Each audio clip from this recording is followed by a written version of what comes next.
দারোগার রাজপ্রাসাদে একদিন আমার কাছে বিভিন্ন রাজ্য থেকে ভক্তরা এসে উপস্থিত হয়েছিল।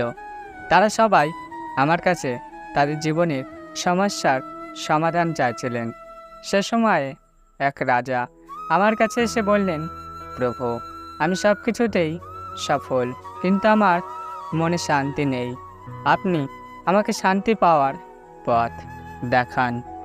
আমি মৃদু হেসে বললাম, তোমাকে একটা গল্প বলি, যে গল্পটি মনোযোগ দিয়ে শুনবে।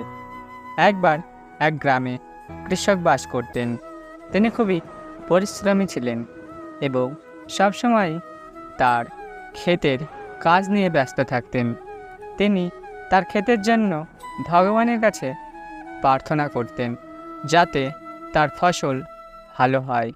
এক বছর খরার কারণে তার সমস্ত ফসল নষ্ট হয়ে যায়। কৃষক হতাশ হয়ে পড়েন এবং ভাবতে থাকেন যে ভগবান তার প্রার্থনা শুনছেন না। তিনি গ্রাম ছেড়ে শহরে চলে যান এবং সেখানে একটি মন্দিরে গিয়ে প্রার্থনা শুরু করেন। তিনি ভগবানের কাছে বললেন, প্রভু, আমি সবসময় আপনার শরণাপন্ন ছিলাম, কিন্তু আপনি আমার প্রার্থনা শোনেননি। এখন আমি কি করব?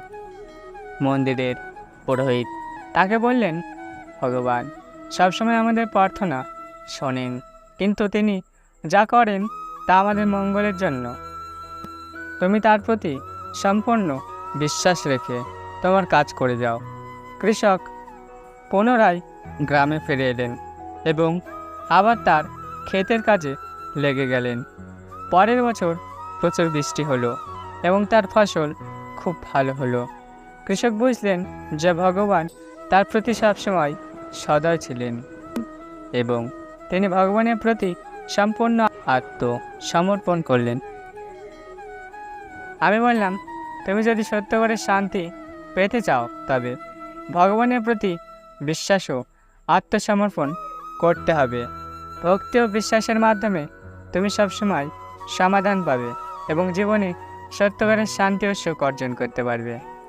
আর রাজা আমার উপদেশ শুনে ভগবানের প্রতি সম্পূর্ণ আত্মসমর্পণ করার সিদ্ধান্ত নিলেন এবং তার মনের সমস্ত দুঃখ ও কষ্ট দূর হলো। এই গল্পটি আমার মহান শিক্ষাকে তুলে ধরে, যা ভক্তি, বিশ্বাস এবং আত্মসমর্পণের উপর গুরুত্ব দেয়। আমার উপদেশ আপনাদের শেখায় যে ভগবানের প্রতি সম্পূর্ণ আত্মসমর্পণ এবং বিশ্বাসের মাধ্যমে আমরা জীবনে সত্যকারের শান্তি ও সুখ অর্জন করতে পারি।